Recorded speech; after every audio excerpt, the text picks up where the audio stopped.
कि सरकार अगर देखने में स्टेबल लगे भी, मतलब चल भी जाए, तब भी आपके ऊपर चारों तरफ से इतने थपेड़े पड़ेंगे कि आप लोग जो करना चाहते हैं अपने मन से वो नहीं कर पाएंगे। इतना तो स्वीकार करिए। मुझे नहीं लगता है हम वो सब करेंगे जिसको हमने नेशनल एजेंडा में कहा है, और हिंदुस्तान की जनता को हम करके दिखाएंगे, और देश की जनता को भी आशा है, भरोसा भी है। वैसे मोदी जी, आप लोग ये झूठ क्यों बोलते हैं बीजेपी वाले कि आपके आरएसएस से कोई? हमने ऐसा नहीं कहा। हाँ, मैंने ये कहा कि आरएसएस कोई दखल नहीं देता है। लेकिन ये भी तो झूठ है। तो ये सत्य है, और ये झूठ कहने का अधिकार आपको नहीं मिलता है। इस प्रकार से आप सबूत दीजिए। How are you going to say this? देखिए, आप ही के वीएचपी के एक लीडर ने, सीनियर लीडर ने ये खुद कहा कि गुरु गोलवलकर जी ने खुद अपने स्टेटमेंट में ये कहा था कि बीजेपी यानी कि तब जनसंघ भी उतनी ही करप्ट हो सकती है जितनी कांग्रेस पार्टी हो गई है। और फर्क कांग्रेस और बीजेपी के अंदर, मतलब उस वक्त जनसंघ के अंदर, यह है कि हालांकि कांग्रेस सिर्फ एक पार्टी है, जनसंघ के पीछे एक उसको साफ करने के लिए गंगा का प्रवाह है जिसका नाम है आरएसएस।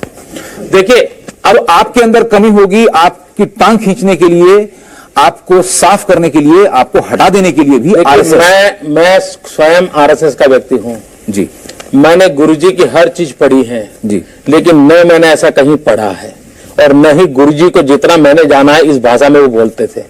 इसलिए कहीं से बड़ी बड़ाई, ये तो स्टेटमेंट है, ऑन टेप स्टेटमेंट है, अखबार का स्टेटमेंट नहीं है, नहीं, इसलिए द्वारा किया हुआ है। और सीधी सीधी बात है कि राष्ट्रीय स्वयंसेवक संघ सिर्फ बीजेपी नहीं, आरएसएस पूरे हिंदुस्तान में मूल्यों की प्रस्थापना के लिए कोशिश करने वाला एक आंदोलन है, एक संगठन है। मोदी जी, आप आज सत्ता में हैं, हो सकता है कल ना हो।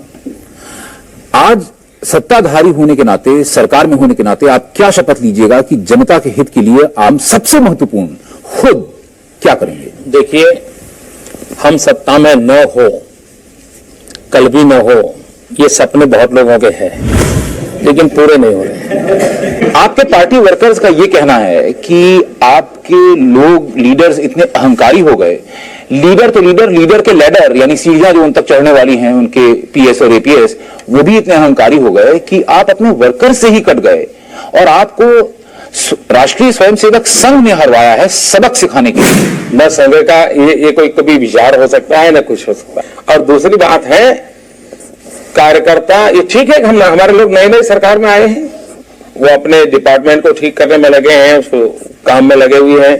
हो सकता है कहीं पर ये कंप्लेन हो सकती है, मैं मिलना गया, नहीं, आपके सारे वर्कर जिससे बात करो कहते हैं हमको गुलाम समझते हैं, हमारे साथ ऐसा दुर्व्यवहार करते हैं, हम क्यों? मैं भी वर्कर हूँ साहब, मैं तो गुलाम नहीं मानता हूँ। आप कहा मैं वर्कर हूँ, आप तो नेता है, मैं भी वर्कर हूँ। आप कह रहे हैं कि आपको आरएसएस ने नहीं हरवाया, आपके प्रधानमंत्री, आपके पार्टी के प्रेसिडेंट सुषमा स्वराज, ये सभी लोग बार बार ये कह रहे हैं कि बीजेपी को बीजेपी ने हरवाया, घर के चिराग ने घर में आग लगा दी।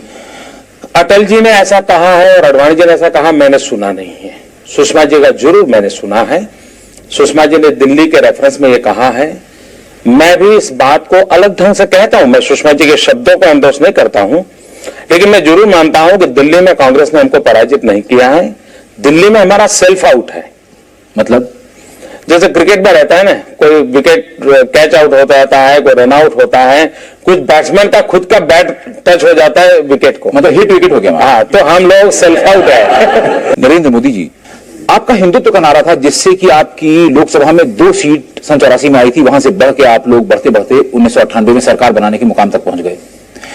अब आपका हिंदुत्व का नारा भी फेल कर गया। इस इलेक्शन में आपने फिर एक इलेक्शन गिमिक के तौर पे वंदे मातरम और सरस्वती वंदना की बात करी, लेकिन लोग समझ गए कि ये सिर्फ वोट लेने के लिए इलेक्शन टाइम पे एक सेंटिमेंटल इशू को उठाते हैं। हिंदुत्व ये भारतीय जनता पार्टी का कभी चुनावी नारा नहीं रहा है। हिंदुत्व ये हमारे लिए आर्टिकल ऑफ फेथ है।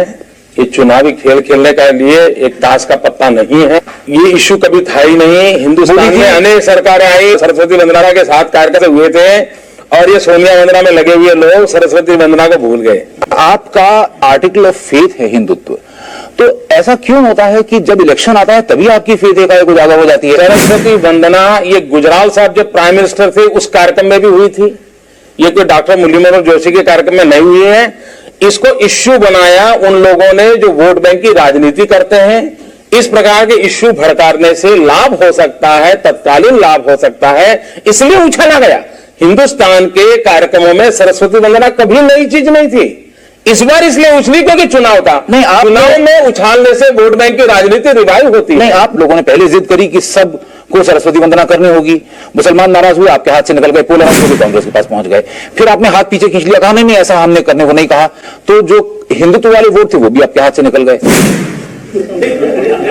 ये आपकी थियरी है, आप गलत सीक्वेंस के आधार पर बात बता रहे हो। जी, तो सही सीक्वेंस बताइए ना। मैंने बता दिया जी कि ये कांग्रेस ने वहां उछाला मुद्दा और वोट बैंक की राजनीति करने के लिए उछाला है।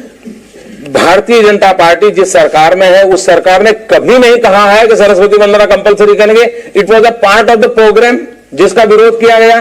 प्रीवियसली ये कितने हिपोक्रेट हैं देखिए, जिस समय गुजराल साहब की सरकार थी उस समय भी यही हुआ था, लेकिन उस समय नहीं उछला क्योंकि वो उनको तो अधिकार है बिन सांप्रदायिकता। जनता के सामने समस्या है महंगाई की, उसके सामने समस्या है लॉ एंड ऑर्डर की। आप कह रहे हैं कि हम 2020 में तुमको एक ऐसा शासन देने वाले हैं जो कि इतना बढ़िया। वो 2020 की बात नहीं सोच रहा है, वो आज की बात सोच रहा है। हमने किसी को नहीं कहा हम 2020 में ये करेंगे और कहा ये करेंगे। हाँ, राजीव गांधी ने कहा था 21वीं सदी की बात। हाँ, हिंदुस्तान में उसके बाद किसी ने नहीं की। जनता का आज ये कहना है कि ठीक है, आपने हमको प्याज महंगा दिया, हमको प्याज महंगा पड़ा, लेकिन हमसे ज्यादा आपको प्याज महंगा पड़ा। हाँ, मैं मानता हूं कि महंगाई ये मुद्दा बना इस चुनाव में और उसके कारण भारतीय जनता पार्टी को नुकसान झेलना पड़ा है, लेकिन उसके पीछे जो कारण है वो काफी चर्चा हो चुकी है, अखबार में हो चुकी है। गलत आकलन हो गए, उसके आधार पर गलत नीतियां पुरानी सरकारों की बनी, बाद में जो समस्या आई, मौसम का मार पड़ा, सारी बातें जानते हैं। और जब चुनाव रिजल्ट आने के बाद कांग्रेस के एक वरिष्ठ अर्थशास्त्री नेता से पूछा गया, अच्छा बताओ भाई अब क्या प्याज से प्याज दोगे, तो रिजल्ट आते हुए फटक गए, नहीं भाई अभी चर्चा छोड़ो, वो बाद में हम देखेंगे। आपकी पार्टी के नेशनल प्रेसिडेंट श्री कुशाभाऊ ठाकरे ने खुद ही अपने मुंह से कहा है कि हमारी पार्टी और सरकार में तालमेल नहीं है। हाँ, हम सब ये महसूस करते हैं कि हमको कोऑर्डिनेशन बढ़ाने की आवश्यकता है। मतलब आप हम ये महसूस करते हैं, हम ये महसूस करते हैं, और उसका कारण यह है कि संगठन के जो वरिष्ठ लोग थे वो सरकार में हैं, लेकिन वो सरकार में नए हैं, और मेरे जैसे अनेक लोग हैं जो काफी जूनियर रहे, वो आज संगठन में वरिष्ठ बने हैं, और हम संगठन में नए हैं। तो नयापन का जो समस्या रहती है वो है, और मुझे पूरा भरोसा है कि जनता हमारी इस समस्या को, हम जनता को भी समझा पाएंगे। मतलब आप राज करना अभी सीख रहे हैं, अभी आपको आता नहीं है। आता नहीं है ये शब्द आप बोल सकते हैं, अच्छा लगेगा, लेकिन मुझे लगता है कि हर व्यक्ति को विकास के लिए सीखना होता है। कांग्रेस को 50 साल के बाद भी सीखना होता है और हमको 100 साल के बाद भी सीखना होता है।